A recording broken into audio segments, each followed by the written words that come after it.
We got some new decorations up in the house. Yeah. You know, what can I say? I'm a bit of a homemaker. Homemaker. Her. Yeah. I like it. I really like it. Yeah. Yeah. It's getting cozy, and with the extra decorations, it's even smaller than it was before. It's not that small. Don't say that. Oh my God. No, no. Oh no, getting guests in, I think is gonna be it's gonna be better and better because it looks more and more professional. Yeah, I And agree with you. overall Really. less ghetto. I mean, let's be real. Okay. You know, because I'm going to paint something for you and put it in the wall. yes, Yes. yes, absolutely, Of course. absolutely. We could put it behind you, and Yeah, then perfect. every time you're on the show, it's This- it's showing off your work. Yeah, I'm Oh, serious. nice. Okay, I like that. serious. Yeah. I'm dead serious. Okay, so there's some things that I want to talk to you today about. Yeah. We don't have to get them all in, but I think that we should talk a little bit about, Italian cooking because Okay. we talked a little bit about that, Yes. and I am gonna turn myself up just a little bit. Okay. I keep telling myself in post to not turn my headphones up, and then I end up doing it. Um, but yeah, I want to talk about Italian food because we talked more about what you're going to be doing in the Ore Babar, Yep. and one of your shining talents Mhm. is your technique with Italian food. I mean, it's kind of unparalleled. I mean, really, what a lot of people don't know is that Seth has, I mean, this like long background in Italian I cooking. know. I know that too. And then Chad, who I had on the show, he staged in Sicily for a while. Mhm. But you you have serious chops, is what I'm trying to say. Yes. And so I want to get into that. Okay. And naturally, when you talk about Italian food, you start to talk about hyper seasonality, Okay. right? Yes. So, and I think we should first. Let's talk about your background in Italian food. Okay. Okay. So where did you start cooking Italian? It wasn't. I know it wasn't here, No. but let's get into it a little No. bit. Yeah. Yeah. Well, I grew up smelling Italian food around my house. My mom and my dad, they get divorced when I was 5 years old. So after that, my mom just started to, date with another guy for 18 years. And this guy, it's from Milan. Mm. He was born and raised there, and then he came to Venezuela when he was 15 or 16. I think it was 15 or 16 years old. So, his mom was this kind of nonas. She was making like every day of the week tortellinis and all the fresh pasta and all these kind of sauces you can keep for a year. And she always was spending like hours and hours in the market. So I always was like really into go to the markets. For me, when I was little, was like the funniest. I mean, it was the best thing to do the weekends with my mom and him and my grandma. So I spent a lot of hours in the markets, and in the markets, Venezuela had a lot of influence from Spain and Italy. So in Venezuela, the 90% of the restaurants are from Portuguese people Oh, really? or Italian people. All the bakeries are the owners are from Portugal, and you grow up like eating all this food around the entire country, not just the capital, like the entire country. So I just started like I love pasta, I love sauces, and I always was really curious because his food never was on time. I was like, I'm hungry. Where is my sauce? It was like, no, it's for tomorrow. No, I want my sauce today. So, of course, I started to understand, like, he always was cooking, like, at home Yeah. for, like, 3 days a sauce. Yeah.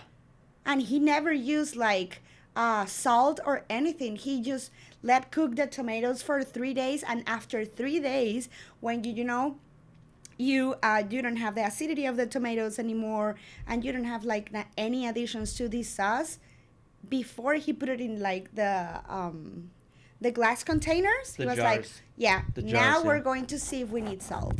Or now we're going to see if we need like albahaca, my God, basil. Yeah, So what's really interesting, and every time I went to his mom's house, I was just learning to make pasta and make all the fillings for the pasta. And I was really impressed because one of the things she always did was every time she did like raviolis, a lot of people use like ground meat for that, ground beef or ground pork. She always used ground beef Yeah. with mortadella. Oh, really? You know, this mortadella have like the pistachios inside. Yeah. I don't remember the name in English right now, but it's like a special mortadella, like super expensive. Yeah. So she ground always that mortadella with the raviolis. Why do Yeah. you think that is? Do you I don't do you know know if now? idea about like for me. Like fat content, Yes, maybe? I'm Yeah. pretty sure it's the fat content. Yeah. Yeah.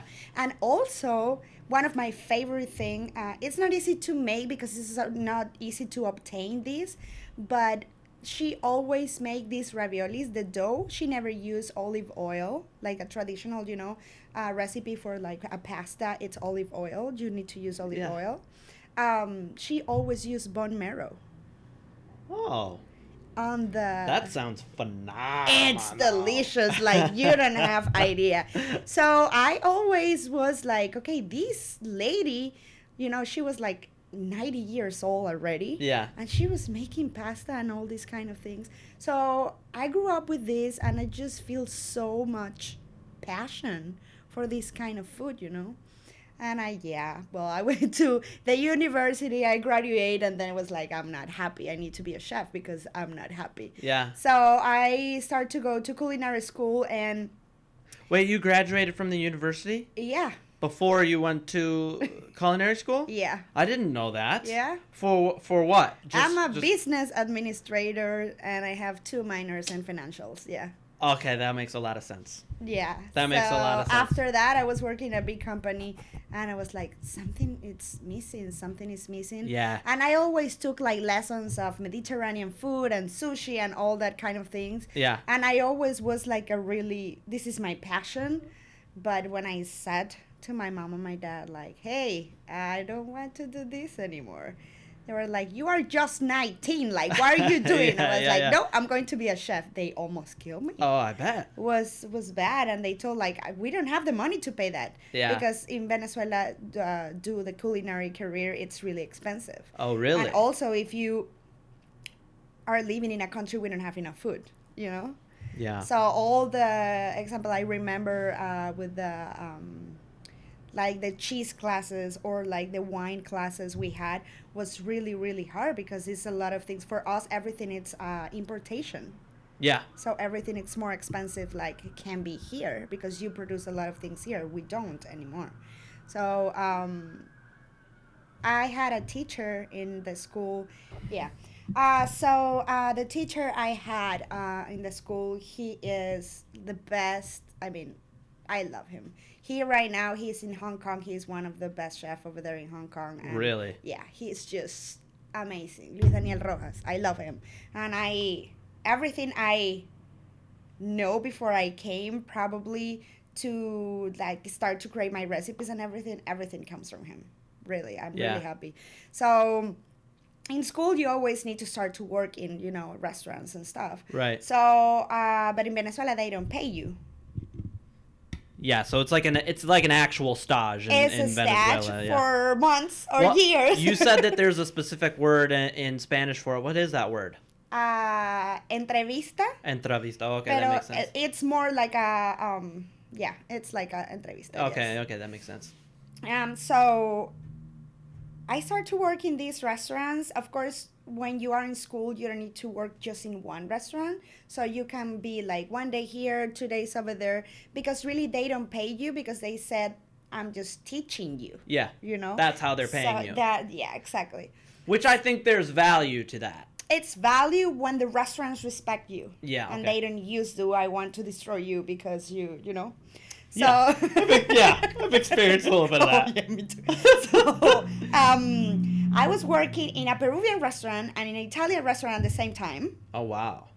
Yeah, and was really fun. And I Yeah. started, to learn how to make pasta, how to produce all the sauces, the tomatoes. I mean, how they treat the tomatoes just to create the sauce, how they pick the tomatoes.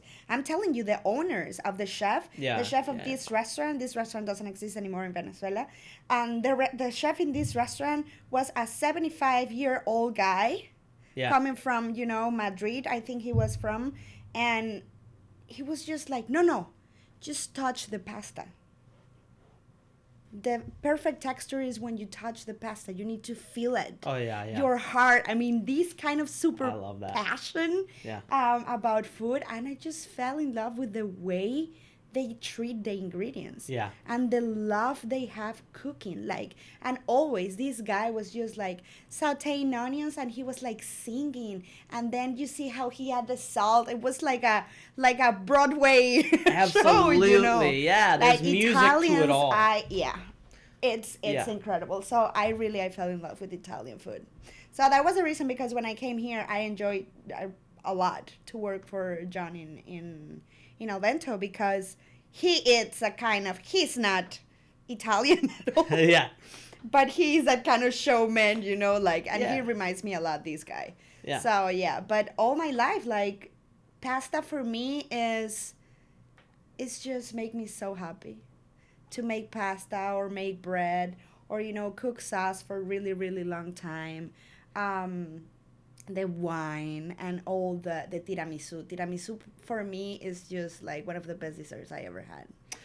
One thing about Italian cooking that I have noticed that is, I think, and this is, I'm probably going to get a lot of backlash for this, but I think in stark contrast to French cooking, right, is French cooking is, we're going to take these ingredients and we're going to make them good. Yes, exactly. And Italian cooking is, these ingredients are good and we're going to show you why they're good. They respect the ingredients. Absolutely. They don't cook all the ingredients together, and Yeah. I love it. Like, example, the way they take care of the garlic. Oh, yeah. It's something like, they do so many things with garlic. For them, garlic, it's just like the Bible, Yeah. for Catholics. It's just exactly the same. And I love There's it. there's lots of derogatory terms that my Oh father my has God. used Oh. regarding garlic in Italian. Or the fucking garlic nuts, huh? Like, whoa! But no, it's true. Yeah. I mean, I think it was Michael Pollan who said, and I quote him all the time on the show, I think Michael Pollan's a G, so, like, if you think I quote him too much, you can get over it. I think Michael Pollan was talking about the kind of, like, the synchronicity of all the different flavors in pizza, right? And pizza's like a relatively newer Italian food, right? But still, when you think about it, all of the things that are going together in a pizza is like, it's kind of like the epitome of what cooking is all about, because you get the different textures in the bread, and then the cheese, and then the sauce, and then if you have a meat on it that's a little bit more crunchy, and then it's like, and then you put some veggies on it, like especially when people put onions on pizza, and it gives just like that little bit of crunch. But then you talk about the flavors, and it's balancing the umami with the acidity of the tomatoes, and the saltiness is coming from the bread and the cheese, and the Yeah. fat is coming from the cheese. I mean, it's just like, Yes. it's like, wow, man, it's so And it's something, amazing. pizza, some people think it's really easy to make. But for me, the two most important things in the pizza is the bread Yeah, and the sauce. yeah, And you can fuck up a pizza in Oh. 2 seconds Yeah. if your sauce, it's wrong. yeah. Doesn't matter what else you put on it. If your sauce and your bread is wrong, boy, just throw it away. Yep. And Start even over. even if both of those things are good, but you use too much of one of them, Yes. right? Yes, I'm or completely like agree you with have you. everything else right, and then you put too much cheese. It's like all the For balance me, is off. I cannot ever in my life eat a pizza with Alfredo sauce. What is that? Yeah. I cannot do it. I cannot do it. It's too much for me. It just like breaks my heart. I think that's one of those products of like the attempt to kind of inject American ingenuity into food, right? Like when I had Jack on, we talked about like what are actual like American foods, and there are some, right? There definitely are some. But I think one thing that you see all the time, like if you go onto social media, right, and you see food that Americans are posting, it's this old food shoved into this, wrapped in this, and then baked in this. It's like 9 different meals. It's American. It's a mega turkey, ham, spinach, Alfredo deep pizza in a bowl. Like, what is that monstrosity? And people are like, yeah, dude. I'm completely agree. It's USA. Just like, USA. Yeah. So for me, I don't know. What do you prefer? You prefer like the sauce to be like completely natural, or because what do you mean natural? Natural, I mean like some people, they don't cook the sauce. You know, they just they marinate the tomatoes with all the ingredients they have, and they cook that sauce with the rest. Or you like when the sauce is already made? Okay, I'll tell you what. This is. I love it. I'll tell you what. There's different types of pizza, and I get in moods for different types of pizza. Okay. So Chad showed me what Sicilian pizza is all about. It's actually quite similar to Neapolitan pizza. Yes, except the middle of the pizza is like more. It's thicker, right? Yeah. So it doesn't fold, like when you pick it up, it doesn't just like fall down. The thing is, Sicilian pizza, one of the first pizza they create, doesn't have any tomato sauce. Yeah. It's just onions. They put a little bit of basil, oil. They make like a garlic oil. Yeah. And they put calamatas.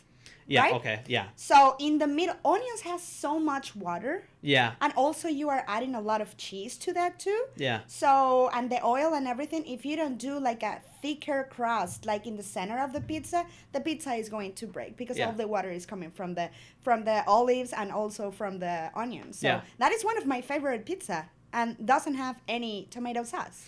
So he had...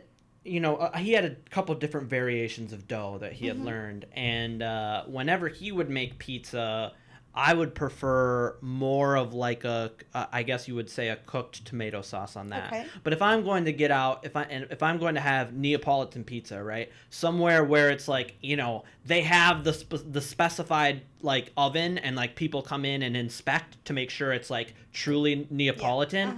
Yeah. If I'm going there, I mean, I'm just getting a margarita pizza, and it's like the very, very simple, not cooked, but like pretty much just tomatoes, the mozzarella, and the basil. Cook it, but it's just like to just bring all the flavors together. But they really don't puree. They don't like do anything else with the sauce. So my point is that I also love like this kind of new. It's almost like the American kind of.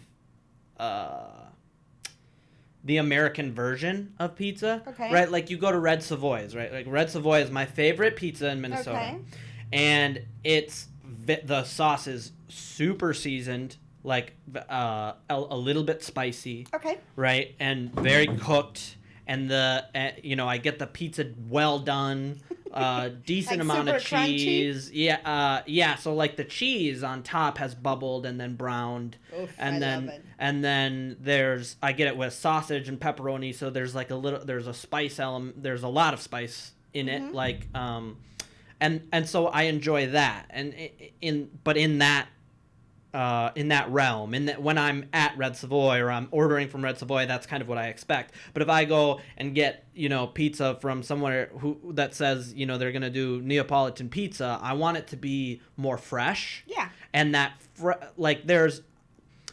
it's kind of hard to explain that taste, but like the sharpness of basil doesn't come out in cooked food. Yes. Sharpness of basil comes out when you pick the basil off of the leaf, and the aromatics just like Like example, Punch you in the face. My grandma, my mom in my house, basil, it's in my house always was around for everything. Yeah. I remember my grandma making lemonade with basil, like for everything. Yeah, that actually sounds phenomenal. My grandma always told me like, why you cook with the leaves? Don't use the leaf. You have the stem. The same with the cilantro. Yeah. My grandpa always told me like, just pick your cilantro, pick your basil, cook everything with the stems. Yep. You're going to have the same flavor. But if you want to like pronounce this when your dish is ready, just pick it, break it with your hands or siphon it or whatever, and you just add it on the top of everything. And I don't like to cook basil or cilantro or parsley. I just like to add all that at the end, because we're talking about when you smell this, when these kind of leaves chuck with a pizza, it's completely hot. I mean, the smell is just incredible. And I think when you cook something and it's ready and you bring that to the table, what is the first thing you see? Well, I guess you are taking care of if it's pretty, or the smell, or I mean, what is the first thing you really being like shocked? Yeah. I definitely the smell. The smell. It doesn't. I don't even need to be able to see it before I smell it. Yep. Right. Like, I mean, in some restaurants, obviously, there's a lot going on, but there's some places where your pizza's ready and you know it. It's like. Oh, and everything just sings together, and it's like you can. It's like, so I feel it. I don't know the full biology of it, but I can feel it almost behind my eyes. Yeah. Like it just warms. It starts in my face, right? I smell it. It starts in my face, and then I taste it, kind of like throughout my whole body. I'm a very intense person, though. Oh my God! Oh, no, yeah, but it's just like, and that is the reason because I think basil in Italian cuisine is perfect, because it's just like the right thing. It's the same when you cook, when you have your garlic, your whole garlic, and you cut it in half. You just put olive oil and salt and throw it in the oven. Just make just make it, let it be. And it's going to be perfect. It's going to be and just put that in a bread. Yeah. And that's it. Yeah. Like garlic can be that easy, but you can also do a lot of things with that just to create like more flavors for everything. Yeah, garlic and things that are related to garlic are probably my like go-to for anything that I feel is lacking in umami spice. Sometimes like if somebody says it needs salt, it's like, well, maybe try like adding a little bit of garlic. Yeah. You do like for always me, bro, always is like salt, acidity, always. Yeah. Well, I mean, my thing is I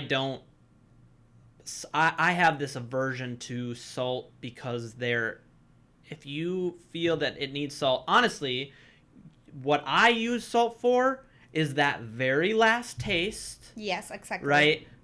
Okay, everything's there. I can taste everything. Now we're going to pull it all together with salt, right? And everything will sing, and it'll go from here to here, right? Yeah. And you can neither of those were on the screen. I love it. What we were talking the other day was, and depends what kind of salt you're using too. Remember? Oh yeah.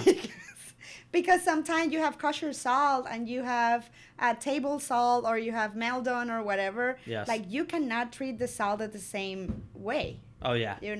Like it's really easy to put like too much salt like in a piece of meat if you are not using kosher. Very much so. I mean, I've done it. I think maybe I told you about this. Yeah, we talked about this before. I was like, I had lost a certain amount of weight or something, and like all I had was iodized salt, and I tried, but I have I have that cook mentality of like I gotta spread it on all evenly to all the parts, and it was just like I took a bite and like all the moisture in my face just like sucked out of me right away. I was like, God damn it. Yeah, it's like that is the reason, because we always recommend label the salt and remember what kind of salt it is. Yeah, for sure. Some people just can see it and figure out what kind of salt they are using, but no, everybody Well, I can never do use that. I never use table salt for anything. That No? was the problem. Is like I like unless... to use that for proteins and salads. Oh, okay.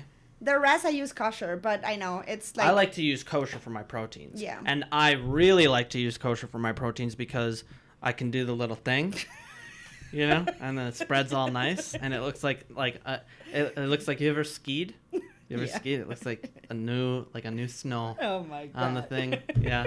Yeah. See, now you're like, this is why it's taking him so fucking long to Yep. fire the goddamn fish. Just fire the fish. He spent 20 minutes putting the salt on the fish What, and Chef? playing with the snow. Oh my god. Look no, at how no. beautiful. No. I didn't fucking take it. No, so we've already touched on kind of the regionality in Italy. Let's Yes. go a little bit deeper into it because I don't know too much about it. Mm-hmm. Seth tends to know more about that, and nobody really will explain it to me. Okay. So it's now on you. Okay, the Now honors on is me. now on Sure. you. Yep, Okay. it's up to you. So, like, what are the different regions of Italy, and how do they differ? And I know that's kind of a complex question, but let's just Yeah. start to break into the subject. The thing, I think Italy, it's like every country in the world, you know? South, north, mountains, when it's cold, it's cold. So for them, I think is they always try to produce the same things. For them is like completely their culture. Yeah, So like for winter, we always know they cure a lot of meat, Yeah. you know, to have the same food they have in summer or in the entire year to have it for winter. For me, one of the best things for them is like, I try once, it's a kind of, I'm going to say melangine. Oh my god, my mom came to my melangine. It's the word you use in England for say eggplant. Oh yeah. My god, More than I'm ya- sorry, I don't know what that. Yeah, we need to be careful with that word. Okay? It's 2020. All right? Let's take a step back. Let's take a break. Okay? Let's take a break and we'll come back and we'll talk about race relations. Okay. Lord. Okay. All right, so we just had a quick HR meeting. This is hilarious. Oh, Okay. Oh yeah, no, I'm You loving need a it. spicy in your show, man. I'm here. Oh yeah. Yeah. No, it's all right. I just, I want to make sure our bases are covered. No, Yeah. what were we even talking about? Melangine. Okay, That yes, one, yes, melangine yes. is the word in England they use for. It's the Eggplant. name of the eggplant because Okay. they said we didn't have any plant here to put no plant here put eggs. So what are you talking about? Right. So they had a incredible dish. I think this is from the north. I have a lot of books, but it's really hard to find like what is the origin of the dishes, like the parmesan is coming from, or that kind of things, because Yeah. they still doing it until today. They still respecting like all these kind of things, but this dish I think needs to be from the north, because this is a kind of, they slice the eggplant, right? Yeah. And they put a bunch of water with a lot of vinegar. Really? White vinegar. So what they do, the eggplant always oxidize really, really fast. Yeah. So what they do is they slice the eggplant, they cut it like really, really like in juliennes, but like super, super a little. And they blanch this in this liquid with a bunch of salt and a bunch of vinegar. And then So they it's almost press like a it. quick pickle. It's a pickle. They do a lot of pickles. Yeah. They preserve a lot of veggies like eggplants, tomatoes, olives, veggies like cauliflower and that kind of things. Italians preserve a lot of these for winter. Yeah. That is something they've been doing for I don't know how many Oh yeah, I mean, years, all their life, But the way they prepare this, I never see something prepared like that, because when you have a pickle, you can cook everything and then you have like your spices and everything. This dish doesn't have any spice. really. It's just you blanch this in this liquid and then you put it like you press it. So all the water and all the oxidation, it's coming out. And after that, they put it in a jar with olive oil, garlic, and a little bit of oregano. And they don't touch it like for a month. Yeah. And after you eat it, man, it's just this eggplant. It's the crunchiest eggplant you can eat in your life. And it's just delicious. And what region is this from? I don't know. I've been for years trying to figure out like from where. I was watching a show a couple years ago, and my mom always tried to do this because we love pickles in my house, like always. Yeah. We always have like a jar of beets. The beets my mom can make is just like delicious, you know. Beets or pig ears or whatever you can find like in the fridge just to invite people, because in my house always we have a lot of people to come to eat. Yeah. And my mom and my grandma always prepare these kind of things to have to offer family or whoever. Right, like picky food. Yeah, picky food, exactly. Picky food, yeah. Picky food. Yeah. Okay. So, but this dish is just, they didn't put anything in the water. I mean, it's just the flavor. I don't know if it's a kind of, I don't think it's fermentation, because it's not. It's, you know, it's with olive oil and garlic, and that's it. It's preservation is what it is. Exactly, it's preservation. And I remember this lady explain, like always, like all the Italians, the most important thing where you're doing like preserving food, they put these jars in the oven, you know, to make it hot. So when you add everything inside, they just sealed, the vacuum seals. Oh, wow. In the yards, yeah. That makes a lot of sense. So, yeah, Italians use that. Shout out to Christina de Grande, my mother. Maybe that's what we need to do with everything that we're jarring, because we've been having problems with our seals on our jars. So what they do is they use whatever jar you want. Doesn't matter too much what is the lid you're using. Yeah. But I think they use like 125 degrees. I can check it out. I'm not 100% sure, but it's like 125 degrees like for 2 minutes, just the jar, you know? And then you put everything inside, you seal it, and ready to go. Oh yeah, that sounds fantastic. Yeah. Well, the eggplant that you were talking about, the picky food that you were talking about, it's kind of, I think it's one of those things that we don't hear as much about. Yes. Like it's like when you hear about Italian food, and honestly, as a chef, you're usually trying to present things that are not so much like that. Yes. But when we get into things like hyper seasonality, those things become incredibly important. Here in the United States, like a lot of people love pickles, you know, and you can make pickles with a lot of ingredients, not just cucumbers. Like it's like the traditional thing to do here. Right. You know, like kimchi. Kimchi here, it's been like, you know, in the last probably 3 or 4 years more popular than before. Oh yeah, definitely. And it's good food. The thing is, the flavor, maybe it's not that kind of flavor you have in your house or in the table of your friends or your family. Like you are not used to it. But it's a great way to preserve food. And after, you know, Italy, these kind of European countries, they pass through a lot of wars.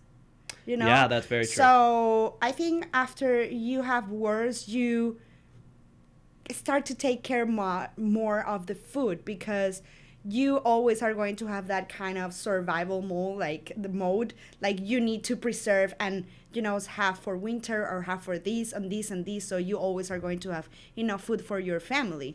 Yeah, you know, this is another person that I quote a lot, but Dan Barber, he quoted in his Chef's Table episode, he's talking about how American abundance is really what has caused the lack of any kind of cuisine or any recognizable cuisine coming out of America. And in all these different countries, especially Latin American countries, as of recent especially, and those Mediterranean, all of the Mediterranean, because there's constant conflict, they come from hardship. And what that hardship does is it forces you to do things like pickling, like charcuterie, right? Like, well, like we haven't even gotten into the massive charcuterie world of Italy, right? Like we talked about pizza. There's different pizzas that you should only eat with, this specific capicola.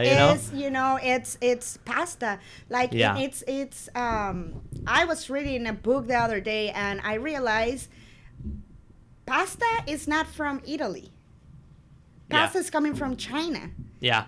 And Italy they were the king of the rice. So Marco Polo was the person was in charge to do all that kind of importation, exportation in that, like, I don't know how many years ago. And they start to see, like, for them was really, really easier to produce pasta than rice. Yeah. So they start to, this exchange of products. And now you can see, like, rice, everybody think is China equal rice. Or Italy equal pasta. I mean, no. But with, I think, change of weather and wars and all that kind of thing, they start to produce what was, like, better and cheaper and, for them. So now you have this kind of paella, example, in Spain. Yeah. In Italy, they have a dish they call fideuà. Okay. It's exactly the same thing. Yeah. But they use pasta. Okay. But it's not the exact recipe, but if you taste it, this is paella. Yeah. Well, we've had this conversation about puttanesca. Uh-huh. Because, and I think that you always know these little quippets that I know, and it just makes me love you so much. I love you so much. So puttanesca is a very, very Greek dish. I mean, and like if you even think about the things that are used in puttanesca, it's very, very Greek. But when you talk about puttanesca, people are like, Italian. no, that's Italian, yes. right? And it's like, no, it's not. But it is, right? Like, especially in the Mediterranean area, it's just there's these itty bitty changes in the way that you make a Greek puttanesca and the way that you make a Italian puttanesca. I don't even know if it's like the fight we have between Venezuela and Colombia about the arepa, Yeah, you told me about that. Well, let's talk about it because we're talking about regionality right now. Let's talk about that. And I think this is something it can happen in all the countries in the world. Like I told you the other day, it's like, why, I don't know, Spanish food, it's famous and Peruvian food is not, example. Yeah. It's because, if you don't take care of your people and you don't take care of, teach your people in your country, like the root of how everybody was doing that before, and you don't continue those traditions, at what point those traditions are going to disappear? Like what Mexican food, why everybody knows about Mexican food, because Mexicans are so proud of their food. Right. They keep doing it and show the world where are their techniques and where they are different. And that is the reason because a lot of people know about that. Like Colombia and Venezuela. Colombians are more, they are like my country, my nation, they are really, really. Venezuelans are like that, but after everything is happening for the last 22 years, it's, you get like tired of fight for something. It's, you don't have food in the table, so you don't have more, strength to. Well, nationalism can't survive when you're not doing well. Exactly. Yeah. So, and always, this is like a famous fight between Venezuela and Colombia because Colombia always said, Colombians, arepa are from Colombia. No, are from Venezuela. And we have this fight like for years. They produce arepas. We do the same, but our arepas are completely different. Yeah. But what happened? When Bolivar, 2025 years ago, he was the hero of, and he liberated Colombia, Venezuela from the Spain, king or whatever. Yeah.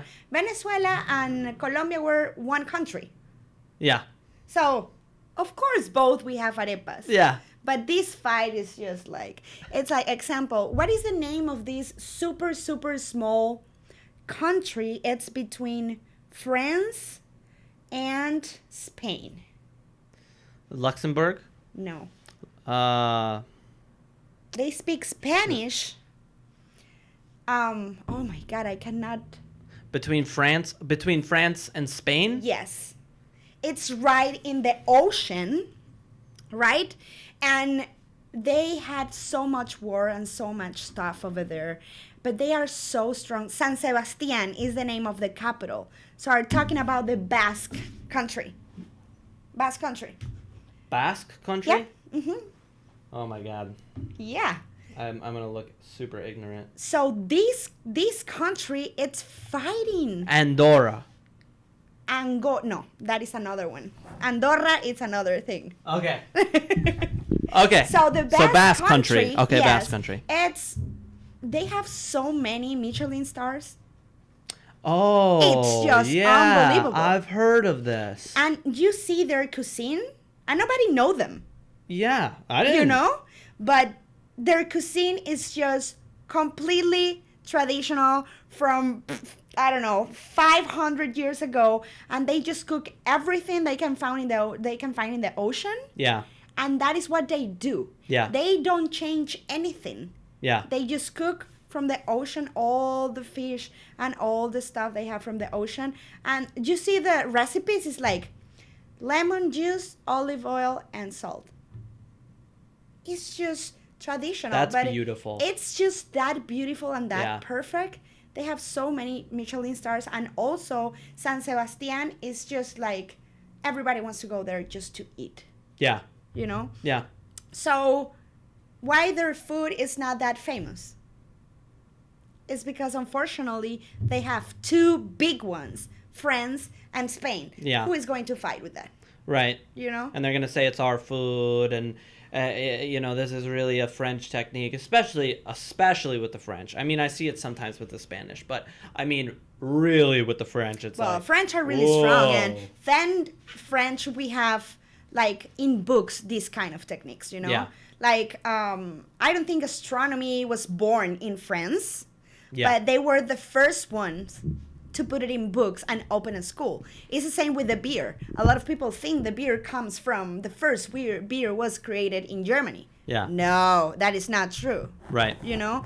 But what happened was the first company can export beer was in Germany. I So think when we get into stuff like this, it's all about how far are we going to go back, right? Because if we were to have this conversation with my father, he would have told you that no, astronomy started with the Greeks and so did beer, right? I mean, that's just beer started with the Sumerians. Yeah. So no. There we go, right? And that's what the argument to him would be is like, Yes. let's go farther back than that. And so like there are certain places that develop new techniques and new ingredients, or not. Well, yeah, sometimes new ingredients. I mean, a lot of people don't understand kind of like the agricultural side of cooking is actually technique based. Like, I like when we talk about Mangalista pork. Somebody created that pork. Yeah, of course. And it's like that, in my opinion, is like that's a chef who was the husbanderer. Is that a word? I don't know. No. If you create it, The let's person- start to take notes, guys. We're going to make a dictionary of Minnesota with No, that'll be that'll be our first T-shirt. Is husbanderer. No, just husbanderer with two pigs doing it. You know what I mean? the butt of the pig. Yeah. Just the butt.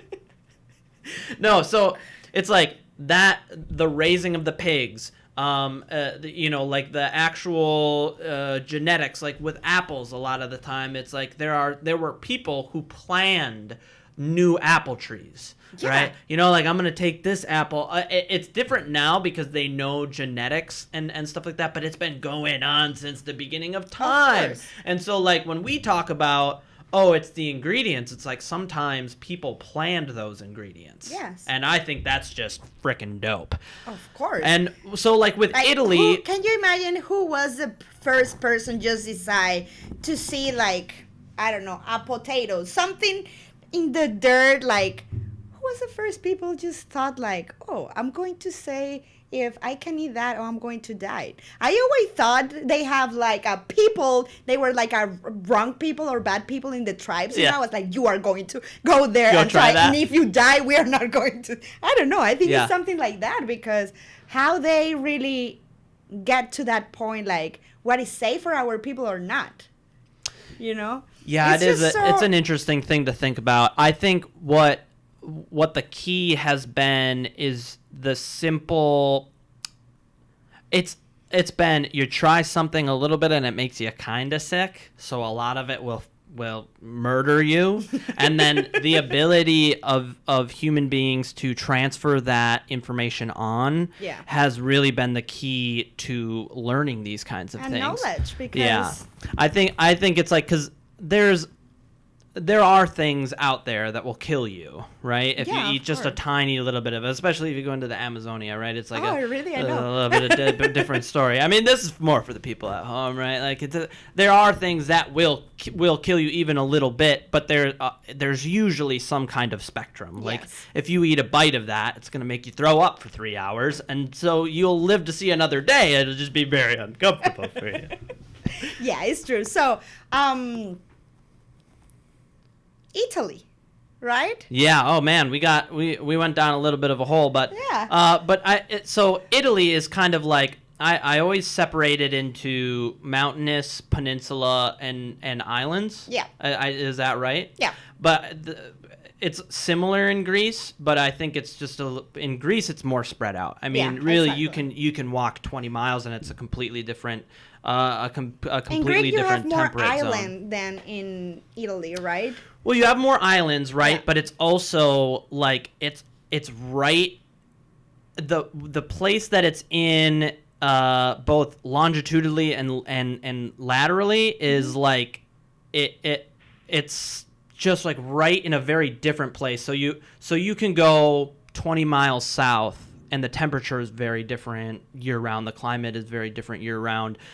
So even though it's spread out into different islands and you get all these different cultural places, even in like places like the Peloponnese and the mainland of Greece, you have these different kind of weather and like everything. Zones, yeah. Okay. Different zones. And I imagine it's similar in Italy. Yeah, for sure. It's just the Greece is a lot more east than people think, and it's a lot more south than people think. Okay. Like when people are like, like when some of my Arab friends are like, you're basically Arab, it's like they're not wrong geographically. It's like we are very close to the Middle East. Yeah. And so from the north, from the north tip of Greece to the most southern island, you're getting all these different, I think you're getting into close to a tropic and all these different temperate zones. It's pretty cool.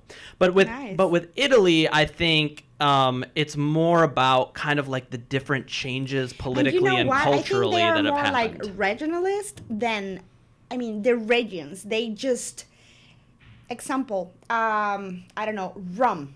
Yeah. They are just like, this is rum, don't touch it, don't going to change anything. So we produce this, and we are famous in the world for this. Yeah. So you go to the, I don't know, when they have cows, so the best milk in the world to make the best Parmesan, so it's just that region. They have that a lot. It's right. not like it's a national dish. No. Yeah. This dish is from, like if I De ask Modena. them, I can't tell you. Yeah. De Modena. Okay. Yeah, All right. exactly. The Modenese. Yeah. So yeah. if you see about the that kind of things, olive oil, or because they produce olive oil, it's not as good as Greek olive oil. Good at Yeah.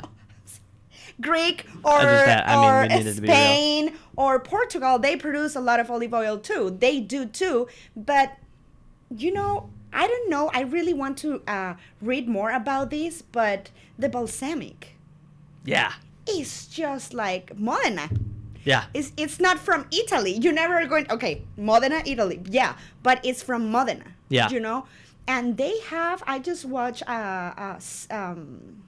was in History Channel, like the entire thing they do, and it's like chemic, physic. They have so much fabrics and stuff just to create different kind of balsamics. Yeah. I didn't know that market was that big. Oh yeah. It's huge. Oh yeah. And it's just delicious, and it's a product you can find in the entire world, and it's from Modena. It's interesting that is what you bring up when we talk about regionality, because I've talked about the branding on this show of Italy, right? Like we talked about olive oil, and when people think of olive oil, they think Italian olive oil, even though you have these other places with this more. And then it kind of ties into what you were talking about, that fight between Venezuela and Colombia. Italy has this regional pride, this regional branding, and I think that they've understood that for a very long time, right? So like, I mean, you could go back to saying it's the pride of the empire, right? When the Roman Empire was big, right? That thought process, I think, has translated to these different regions. Like, we've been doing this since we were, and they're really proud for what they create and we're having. So they keep producing and producing and producing, and they are proud. They are going to defend this product their entire life. And that is really important when you're talking about food and culture and traditions. Like, if you don't fight for your old traditions and you don't want to show what your country is making, if you are not proud of your roots and your things, I mean, all your culture is going to start to disappear. And I think Italian people, their love they have for what they produce, they love, you can see talking with them, just cooking or just talking about the bread. Like, you see these people just taking the bread and just squeezing the bread, and it's just like they love it, and they just smile. It's just like they really are in love with their country and their food, and that is incredible. That, I just think that's so interesting, because I usually think about regionality in terms of like necessity. Like, over here it's closer to the sea, so there's going to be more seafood. That's what creates the regionality. But what we're getting into, I think, is very human based. Like those regions that you brought up, those are human made regions, and the different things that they're proud of inside those regions are part of the Italian culture. I think it's less explainable than, it's colder here and it's warmer here. It's like, this is Modena. Yeah, exactly. And also, like said, like, they are passing through a lot of things in their life. They just, doesn't matter what the weather is, they're going to keep growing and they're going to keep doing their own thing, Like, example, Brazil. They tried to produce soybeans for years, for decades. But their soil was the acidity was really, really high. So the pH they need in the soil for that was that high, they never can produce that. They just try so hard, because Brazil, it's just a huge country. They have so much land they are not using for anything. So they start to think like, okay, what we can create in this region to help the people to have more schools and stuff, because nobody can plant anything there because the soil was terrible. That's interesting. So they start to treat the pH of the soil. And they figure out the only thing they can plant there was soybeans. Right now, they produce and they export more soybeans than China or Japan or any of that. Wow. I didn't know that. Yes. Actually, we're going to get into the soil right now. Okay, we're gonna take a break and we're gonna get into the soil, baby. Okay, soil. That's what I'm all about. Me. Okay. Let's get into soil. Let's start talking about soil, because I think that is another important piece of regionality, and why different places have different food is because of the kind of soil that they have. Yeah. Right. Like in Greece now, you have it's not an arid zone necessarily, but you have. The reason they're known for their olive oil is because other things won't grow there, right? Like you were talking about with Brazil. A lot of the time, that is because somebody screwed the soil up at one point. I mean, for real, right? Like you look at the Middle East, right? The Middle East used to be the Fertile Crescent, right? And then over, thousands and thousands of years, right? For the entirety of civilization, there has been some kind of major civilization that is stationed there, right? And one of the things that is most important and definitive of a civilization is the fact that they have a strong agricultural background. Yep. That strong agricultural background, if it is not soil based, right? Like if it's all about turning out as much food as possible, it eventually desertifies the soil and everything becomes a desert. And also what happened with Middle East is they have a lot of oil. So right. in a lot of parts of those countries, they just stop to produce and they start to build these big pipes and stuff just to take out the oil. Well, that's definitely what's happened in the modern era. Yep. But I can say that, part of the reason that the Roman Empire fell and part of the reason that the Hellenic Empire fell and various, the Sumers and various people in the Middle East, because it was, constantly, it had to do with their soil no longer produced what it used to produce. And the problem with the water and all that kind of things, like, the world always is changing. And we cannot pretend the same place give us for, 100 years rice. It's going to continue give us rice. I mean, the soil changed, the weather changed, the water changed. Everything is changing. So I think the cultures start to adapt to another type of soils. So that was the reason, because they just start, like you said, we just are going to produce here olive oil because unfortunately we cannot do anything else because the soil is not appropriated for that. I agree. I agree that people need to adapt. I also, now we have the ability, right? We have the knowledge to create an agricultural system that does not ruin the soil. Yes. Right? You have things like no-till, right? And that one is kind of up in the air, because what are you going to do about things like, yearly weeds and mass production and all things? There's a strong movement, especially in Europe, of no-till farming. And they're taking care of the that's what I'm going to school for, right? Is taking care of the microbiome of the soil so that it doesn't desertify, right? And it's like a big example of this would be the Incas, right? What they were doing with their terrace farming, right, is to stop soil erosion and therefore desertification. If you don't do these things, we will no longer have food. Yeah. So what happened? When was last week? Friday? The smell in town? You smell it? No, I live kind of outside. I mean, was in the entire, I was in St. Paul and I just opened the door of my car. I was like, oh my God, what is this smell? Yeah. Smell like a cow poop, Oh, yeah. In everywhere. The leaves, huh? No, was they were doing something you need to do with the soil before winter, so you have all the terrain prepared for next year. Oh, yeah, winterization. Yes. Yeah. So they were doing all this in the south, and all the, with the wind and everything, those days was a really windy. All that smell came to the Twin Cities. And I was like, it's me? It's my car? What is this? What? Everything smelled like shit. It's horrible. Yeah. And, so a lot of people is taking care of that kind of things. And I think most after past this year, the people is going to be a little bit more aware of we need to take care of our things, because we don't know what is going to happen.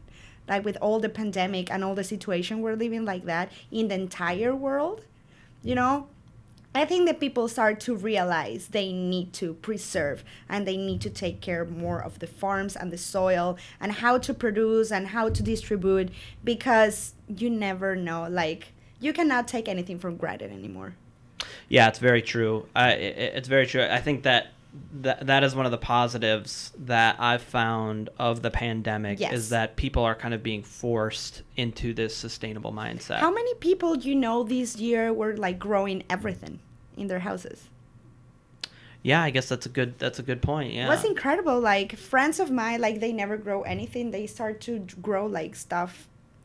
7 plants of tomatoes and peppers and carrots and everything, because a lot of people, what they do is just do herbs, just to cook. But this year was, I love it. Every time I went to a friend's house, you want to see my garden? I was like, oh my God, I'm so proud of you. And I think that is the people is learning more about how to produce food and how to do like organic things. And I think that is great. And if the common people is doing it, I think the companies needs to notice and need to start to change more then. Yeah, I agree with you. I think that that's what they do need to do.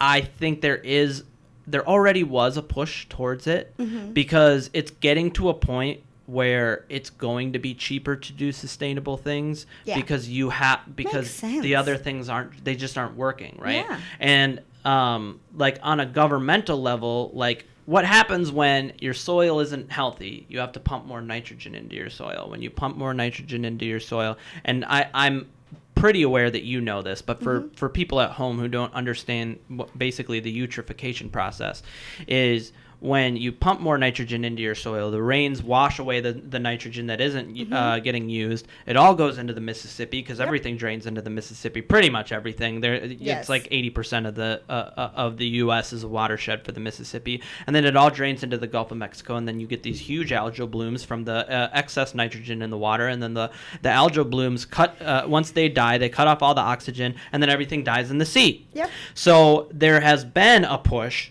Now that we understand why that process is happening, there's been a push from the government side of things to start to like Cargill is not allowed, and certain agricultural producers are only allowed a certain amount of nitrogen, and they have to adhere to certain principles. I think now that COVID has happened, and now you have these big hits to American pork, American beef. Exactly. I think that they will be forced. Not literally forced by the government, but forced by their pocketbooks to make these moves towards more sustainable you can see like practices. They want to produce more, and they want to have a better product. If they inject all that and they use all this technology or things they can use to produce more, but at the end the product is going to be super expensive if they need to do this. If they respect these laws and they want to do a better product, like treat the soil properly, your product, it's going to be cheaper. Yeah. Because you're going completely organic. You're going with, the pesticides are not going to be that dangerous like, I don't know, been in the last 20 years. Yeah. It's just like, it's hard work. And I think it's not, you need more hands and you need more knowledge and people really knows and want to take care of this. But I think that is a future, man. I agree with you. I think that it is. I hope so. Because the biggest difference between, let's say something really, really, caprese salad. Yeah. Right? Caprese salad is just tomatoes, mozzarella, basil, salt, pepper, and olive oil. Right? A lot of people put... balsamic, but it's not like a tradition thing. Yeah, I don't think that's... So if you bring a tomato, you're going to make salad 2 times, right? All the ingredients are from the United States, but all the ingredients are from Italy. What salad is going to taste better? It's the same kind of tomato, the same mozzarella, the same everything. What is going to taste better? Well, the one from Italy, just hands down. Hands down. Yeah. Every time. Why? Because they produce... organic. They take care of their things for like so many years. United States need to understand and start to take care more of. Do not put wax in the apples for the supermarket. Right. Example. Right. I fully agree, and I'm definite. A big part of the show was kind of that drive in me because it's like you're aware when we've been working in certain places. There's just no way to quell that hunger as a chef, right? Like even you're working in the Lexington, which is known for its, and for its great food, and you were focused on getting the best ingredients that we could get, but even at that point, it was like, well, how are we going to make this work? We can't find anywhere. So it's like I've been on a search, right? Yeah. I'm on this search, and I think that thirst for flavor, right? Because it's a flavor thing for me, right? It's a beauty in life thing for me. Has started to morph with this thirst for vitality and survival. Yes. And that's the important piece. Agree. Because what we're saying isn't you need to do this because it'll taste better, because nobody's going to listen to that. They'll be like, No. well, is it going to save me money? Is it going to give me more yield? No, and the is it people going to is stop going to us, starvation? like, so you are not good enough to make this taste better. Oh, it's yeah, not. It's it's not about that. It's just, but it's like it's a chain, man. Yeah. You know, and everybody have their part in this. Yeah. And if we don't start with a good soil, it's not going to happen. No, I agree. I fully agree, and I think that, so this is an interesting thing that Dan Barber talked about, and it's another thing that I keep bringing up, is what a chef's role in that is, because for a while or a decent time, he used to think that it was up to the chef to find the good ingredients, right? I think, and this is what he says, and I really agree with it, that the showcasing of good ingredients to people will change their minds. I've seen it happen. When people go and they eat food that was just picked for them, yes. right? Like we did this at Broder's, right? And we didn't have this like massive operation where we grew all our own food, but we had herbs that we would pick there, and they had some tomatoes growing and some eggplants growing, and we made full advantage of that. Yeah, and then we would go to the farmers market, and it was a Italian style hyper seasonality. People would go, wait, what did you do to this? A pizza, right? It's just like it's a simple margarita pizza where we would just slice the tomato. Yeah. We didn't do anything else. Picked the leaf right here, and I think the cheese we were using was Belgioso, but Belgioso is actually pretty good cheese in my opinion. It blew people's minds. And I can honestly say that it changed some people's minds about how they want to live their life. Yeah, and like that's example, powerful. I remember when we were working in Craftman, this Mark, he loved to use like edible flowers, and one salad was like all flowers and stuff. Yeah. And I remember I told him once, like, why we don't start to grow our own flowers? Yeah. He was like, no, in Minnesota that is not possible. I was like, just try it. Maybe are not the exactly flowers you want, but just like, let's try it. Yeah, let's give it a go. Nope. Yeah. It's things you can just try to make, but if you don't have the support to do it and you don't know how to do it, just go and take lessons or just read or try to figure out. But I think it's possible. Yeah. It's possible. Maybe you cannot produce the entire things you want to produce, but you can start with something. I'll say this. I think that you can. I think that if you do the research, you can grow anything that you want. And you can make, like for charcuterie, for instance, right? Like behind me, no, I'm not going to start on charcuterie yet. I'm going to go into just simple fermentation stuff. Okay. So behind me, I have the Noma Guide to Fermentation, right? And it's like, Red Zeppi is like, I love him. He's like, just like God that tier. guy is like from another world. Man. Like I'm in love, right? Oh. Yeah, I have like a little boy crush on Red Zeppi, right? And it's like you'd think you start to read the book, and it's like, okay, buy this and build this and put this together, dude. This podcast costs 30 times. In terms of production quality, or in terms of production cost, 30 times what it cost me to do everything in that book. It was so simple. Yeah. And it's just like, as long as you take the time to understand these pretty just important, not necessarily super simple, but important, like basics, you start to learn that anything can be done. Anything can be done. Especially with soil, right? When I went and talked to Carla at Iron Shoe Farms, they have somebody come out and plant the native grasses for the cows to eat. And the native grasses, they do for everybody at home. We talked a little bit about it on the show with Carla. So if you watched that episode, it would be good to go back and kind of like refresh. But there's so many benefits to doing that, right? There's already places that do that for you, and it's not. She said it wasn't even expensive. The dude just came out and he did it. And I got his email, and I want to get him on the show because That's the kind of stuff that it's like, that is where cooking begins. Of course. And I think that this is the reason I want to get him on the show, because he is a chef just as much as I am a chef. Because if he doesn't do his job, I can't do mine. Of course. It's the same way where, like, you have a line cook, and if that line cook doesn't do his job, you can't do your job. And that's the same for the people who take care of the soil. I think the word chef, it's a lot of things, you know? You need to understand numbers, you need to understand soil, you need to understand products, ingredients, you need to be a leader, you need to understand, human resources, you need to understand how to talk to your people, how to communication. You need to know how to do a lot of things.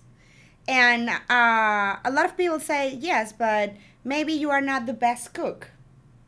Yeah.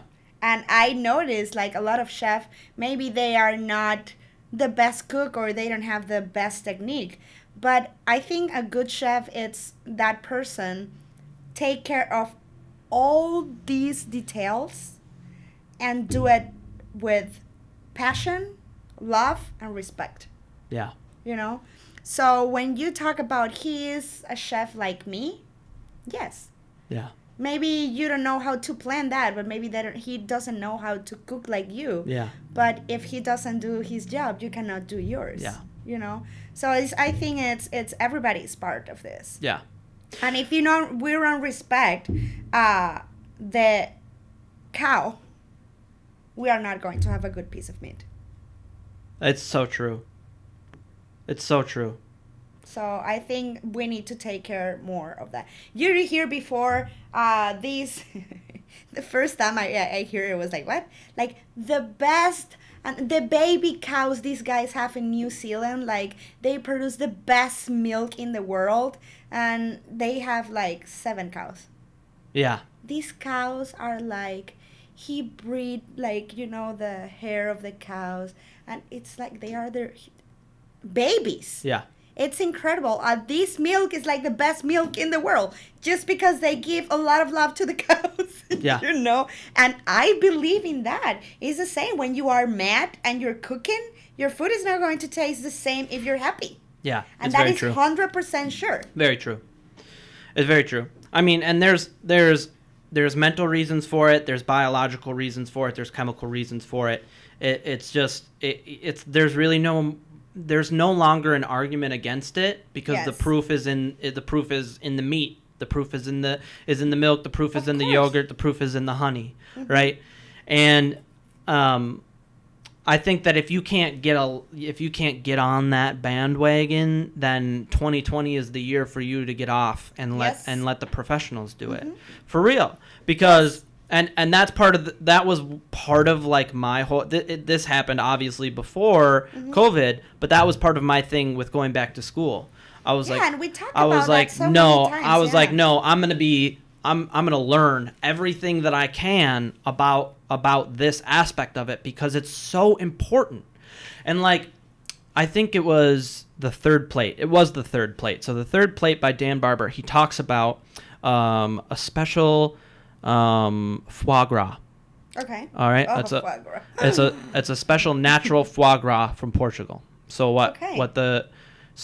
the geese that this guy raises, right? Well, you could say that he raises them. He does the same thing. He's very caring to the geese. He takes pictures of the geese. They're like babies. His main export is not the foie gras. Okay. Okay. I think his main export, or the main thing that he sells, and has something to do with some kind of pork product. Okay. But he also makes a boar prosciutto, right? Oh my god. And so Dan Barber goes out to this guy and he's like, I heard about this foie gras. It's natural foie gras. You need to explain this to me, and I mean, he wasn't like that with him, but he's like, he's just like, how is this happening, right? And he goes, it's the walnuts. And he's like, the walnuts from the trees that I grow, right? And more, it's very esoteric the way that this guy Complex talks. stuff, okay. You know, like he doesn't do any of it. The land does it, and he's the caretaker of the land, right? And you know it's being translated and all that, but he takes care of the land, and the land takes care of the tree, right? And the tree feeds the boars, and then all he has to do. It's the best prosciutto in the world. And it's the best prosciutto in the world. Yep. And then Belladonna. That's not the name.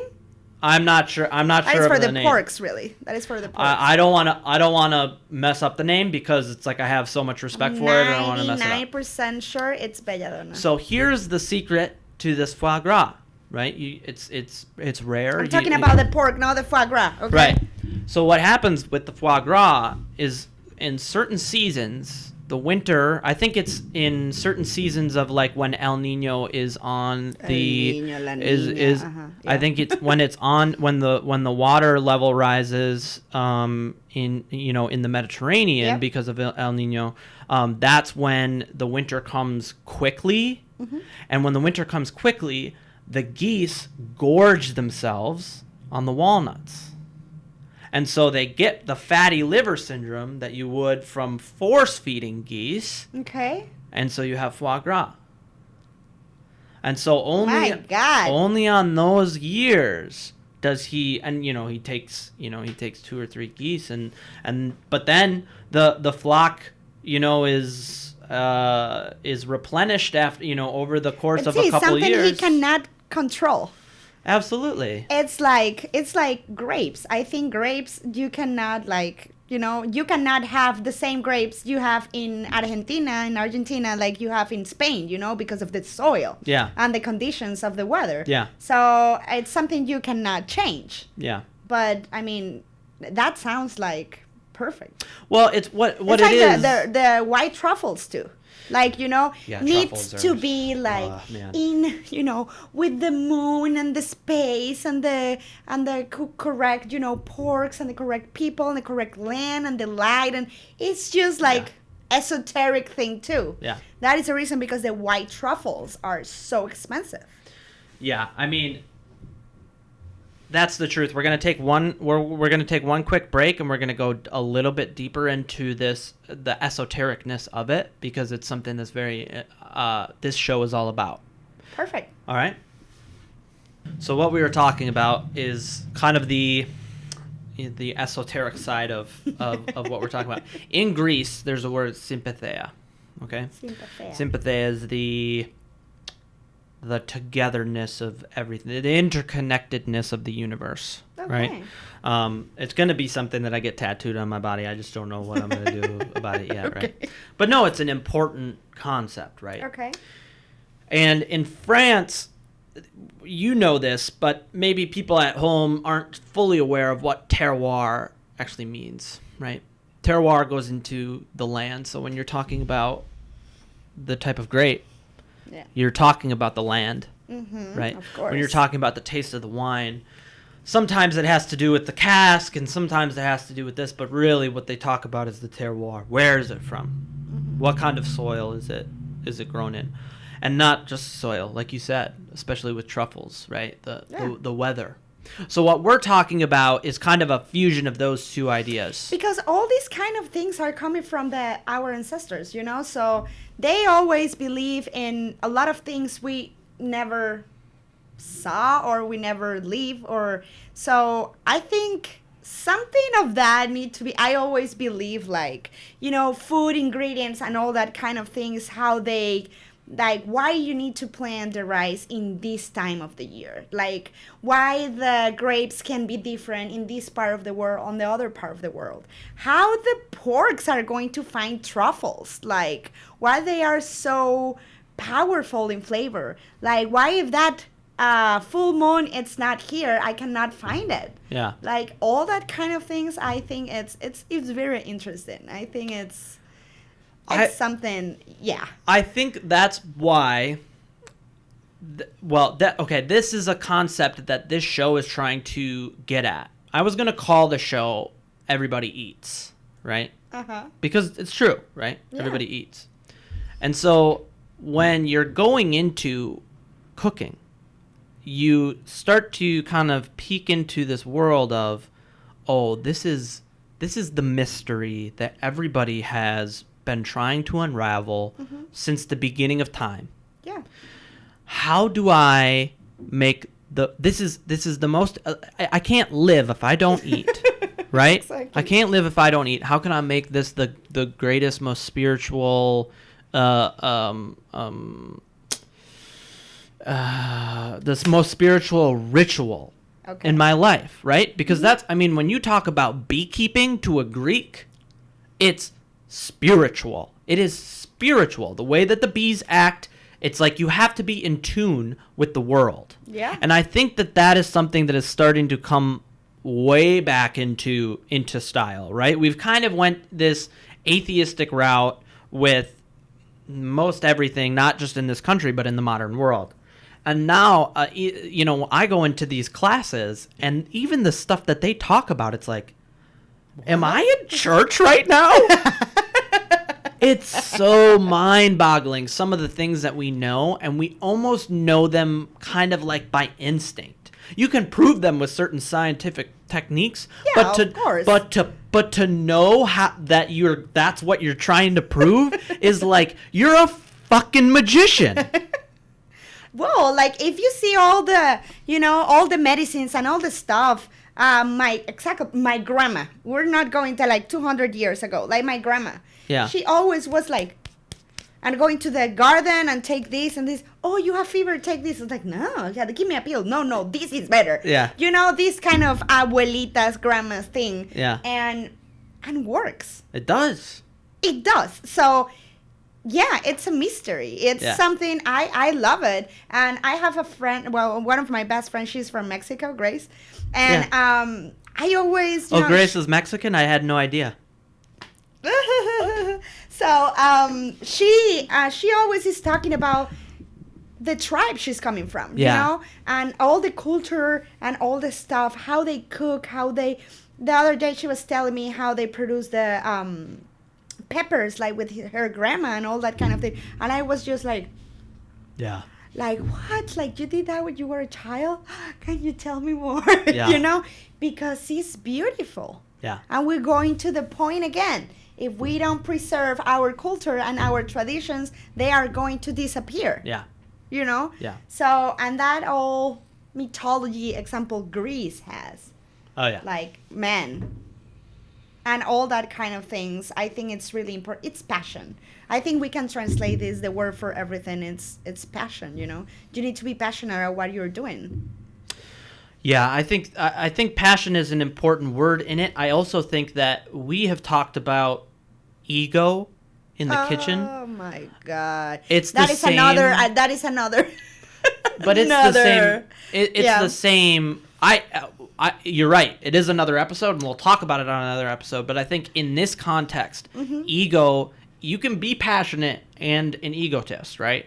Yeah. And I think with agriculture and with caring for things, right? That guy over in Portugal, I don't know if it was Portugal or Spain. I think it was Portugal. I'm fairly certain it was Portugal.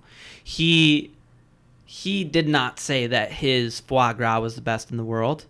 He did not tell you that he's going to produce it for you because he's the fucking man. Because he's humble, you know? That ego, you can't, it's like we talked about it in the kitchen, like you can't have the love and the ego at the same time.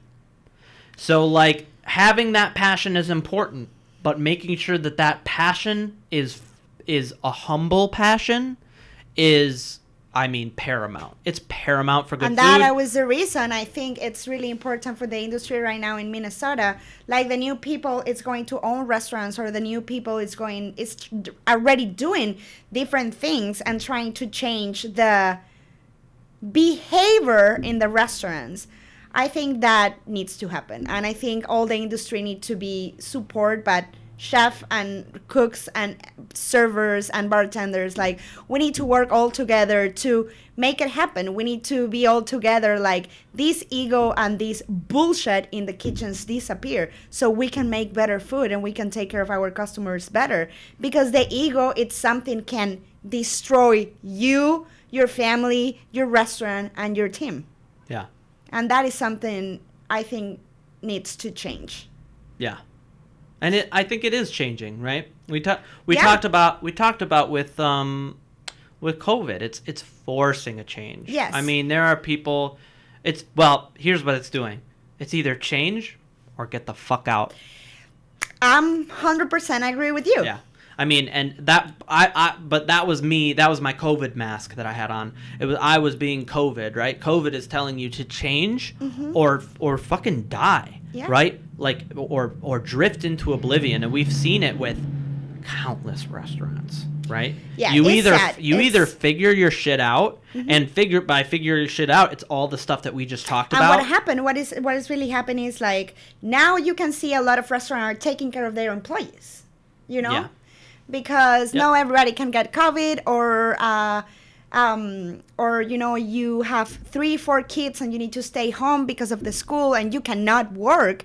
So you know, if your employer really cared of what you're doing in this company and you enjoy to work here and he understand, maybe he put you online and maybe he just give you shift you can work with. It's a lot of work. It's a lot of, you know, so many details we need to take care of when we have a company, a restaurant.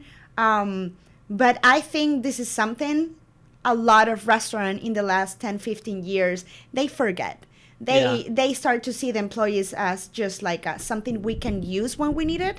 And you know how many times I hear like, no, you are not a cook, you are a machine. Yeah, I've heard that too. You know, it's just like, doesn't matter if you have 18 hours working together, working like, you know, all day long and you're sick and you're tired, doesn't matter. You are going to be here tomorrow at 7 a.m. Yep. You know? So I think that kind of things need to change because I believe if you're tired, if you're sick, if you're not happy doing what you're doing, your food is not going to be the same. Your food is not going to be good enough to take care of the people the way they deserve it, you know? I fully agree. And I think it's our job in this generation and after COVID or during COVID, figure the shit out and, you know, start to give a good example to the rest. Yeah. And oh man, that's powerful. That's powerful stuff. I don't want to overbear the listeners with my garble. Comparatively to that, I'm serious. That's what it is, right? And you can hear the love in your voice for the people. I'm gonna end on that. Yes, perfect. I'm gonna end on this message to restaurants, this message to farmers, and this message to all the line cooks is that's what we need. Is we need more love. Yes. And less ego. Yes. All right. I'll see you next week. Bye-bye, guys.